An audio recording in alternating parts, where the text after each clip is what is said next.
If your mounts say power torque on them, they're ready for power and torque. What's going on, guys? It's your boy out here, Boom Boom Tisk. Thanks for tuning in. As you can see right now, the van is looking a little bit like a mess. Got the hood popped and a couple other things going on. Basically just playing around with it with the OBD1 scanner, trying to scan the codes. If you guys have these vans or you're familiar with them, you know that they tend to have, like, you know, lights go on for ABS, brake, and I see it all the time. I kind of ignore it, honestly, because it drives perfectly fine, but I figured today, while I had a chance, I should take a look and, you know, figure out what's wrong with it. So I was also checking out the EGR just to make sure it's hooked up. I might actually end up replacing this some point soon. Broke this connector, so I had to sort of rig it so it stays and put, which it looks like it's doing fine. But besides that, we have here a box from Summit Racing, which is always really exciting. And in here is that. I want to say shout outs to Summit Racing for super quick shipping. I think I ordered this like 2 days ago, and well, here it is 2 days later. It's right here. So you might be wondering what this is. Well, let's go ahead and show you.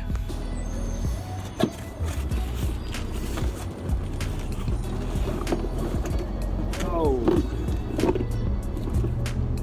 there it is, folks. We're going air. What you're looking at here is the Airlift brand 1000 series adjustable air springs. And basically how it works is this little airbag inside of this coil spring here. If you have a coil spring vehicle, you can install this air spring as sort of a load assist, and it has a airline that goes up there with a straighter valve, kind of like our air shocks in the rear. But what this is supposed to do is it's supposed to help eliminate squat, sway, bounce. And with the current ride height that we've been sitting on, yeah, we could use all the help we can get. So I'm gonna go ahead and get this big blue van here on the lift, get started on the installation. From the research that I've done and what I've looked up, it seems like it's a pretty simple process. The bags just fit right under through the lower A-arm, the little hole under there. So I believe what we're gonna do is just try to get that bag in there as small as possible, slip it on through so that it goes in between the coil spring, and make sure that the straighter valve is not leaking, get the lines all, you know, routed through where we want it to go, and well, call it a day, test it out, and we'll see. So here inside of this Airlift 1000 air adjustable air spring kit,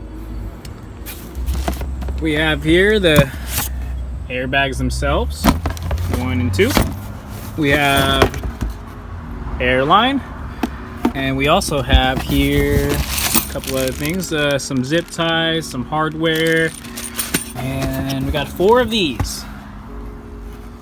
These look like they'd probably be some sort of plate on there that goes like that. We're gonna see how that all works. I don't know yet until we get under there what we're dealing with, but we do also have instructions, which can be very important if you don't know what the hell you're doing like me. And what else? More stuff. Oh, and last but not least, yes,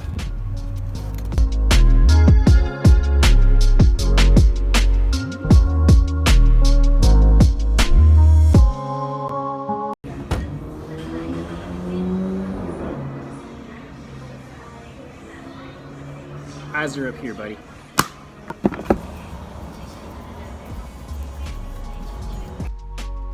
Before getting too deep into the airbag install, I figured it was a good idea to just make sure that everything threads on nice and smooth. And so it looks like we're gonna have no problems here. These fittings are gonna come back off before installing it, and then they're gonna get threaded back on again when the bag is all the way inside of the spring. Okie dokes. So this is our spring. That's passenger side, driver side. You can see the spring boosters that I've already had in here to get it at a drivable height. But even then, we're still rubbing up top here. We're still scraping. But we'll see here if we can get that through the hole. The instructions here say that you can use zip ties to tighten up the airbag in order to get it to fit through the hole under the A-arm. It's a bit of a tight fit, so this might prove to be challenging for some people, myself included. Now you can enjoy watching me suffer while trying to put this bag in with the first method.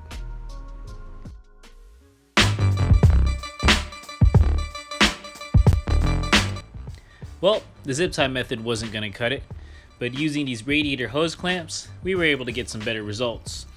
By loosening and tightening the clamps, I was able to get the bag down to a manageable size and feed it through the hole. Okay, so here's some good news. I'm using 2 hose clamps. This one's bigger, this one's a little smaller. We're able to get past the little lip that it was stuck on here for a while. So I'm just gonna keep going from here and hopefully I can feed it the rest of the way with no problem.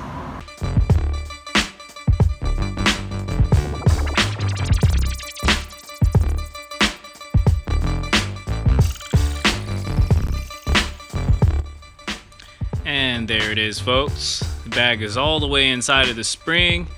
There's the fitting coming out from the bottom there. We're gonna go ahead and also thread on the L-shaped fitting onto that fitting as well. And there it is. You can see the air line coming in a little bit tucked away under the A-arm, but that's not going to work very well for our situation with us riding low, so. And there it is. So now you can see here the bag is flipped around the other way. The air line is coming into the top of the spring now instead of at the bottom. And it is routed through the control arm, just tucked away as much as I can. Luckily I was able to get it to fit right there, and it's just routed outside of the van here. I'll still have to play around and test it out, make sure that there's no air leaks later on, but we got one of the most important parts done here, so that's a good thing. Here's the driver's side of the van with the spring fully removed. If you guys want a more detailed video about how this process goes, I will link that as well. For us, it's pretty simple. We just loosen and pop the ball joint out, and the spring comes out. With it being a lowering spring, there's not really any tension on it. But at this point, we're just gonna get ready to put this bag in on the driver's side. And it's a little bit of an easier install with the spring completely removed from the van because we're not trying to fit it through the bottom hole on the control arm. But we just got to make sure we have everything here, and as you can see, it fits pretty much no problem this way.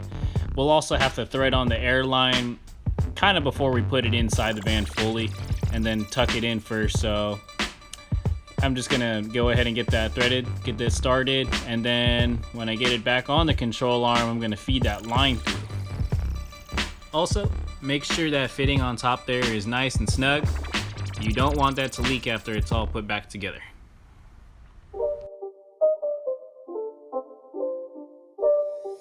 It's not a game, it's a rich thing.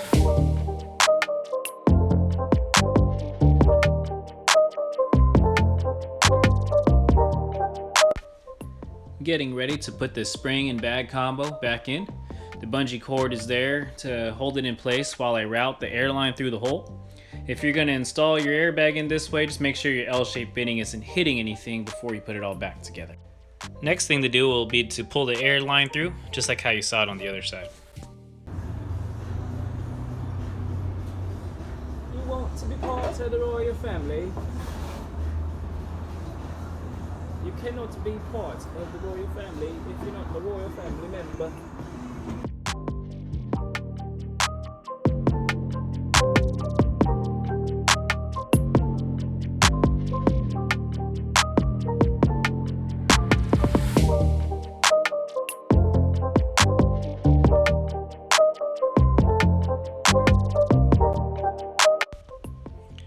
And there it is. The bag is all the way inside of the spring on the driver's side, and springs all back onto the van as well, all tightened up here. Just gotta pop that shock back in place. But we have the air line coming out here, so now we're gonna test it out and see if it's got any leaks, anything really obvious, and hopefully have some fun with it as well. On a truck or a van, Airlift recommends that you inflate the bag no more than 50 psi. So that's what we did here. We kind of aired it up slowly just to make sure nothing is leaking and that everything is safe. And as you can see in the video here, well, my coffee is still really warm, and I really should have been drinking it earlier. Since I have it on a lift, I'm able to use this adjustable stand to get the bag right in place and the spring right in place. If you're doing this at home or on the ground, you'd probably have to do this with a floor jack of some sort.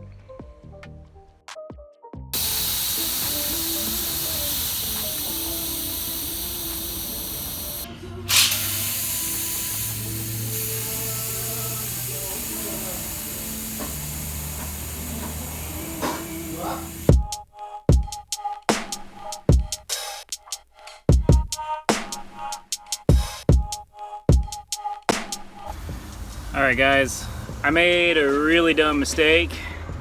I was drilling holes in to route the airline and have the fitting come out in the cab here. Here's where I have them right now, as you can see, which is all good except for one problem. The brake line is right under there, so I goofed. I'm gonna try to use some compression fittings to fix the leaking brake hose and bleed it. Hopefully that'll be all I gotta do.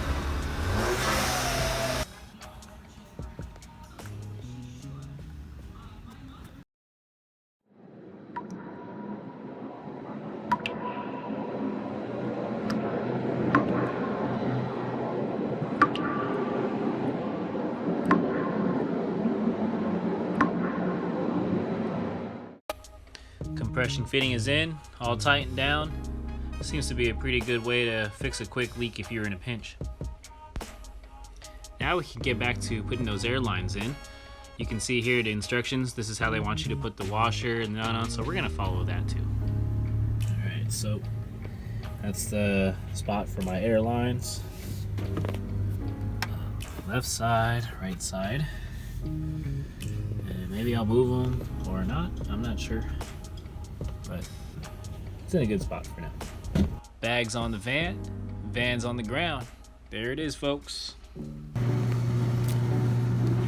All right. Some new stuff for the van.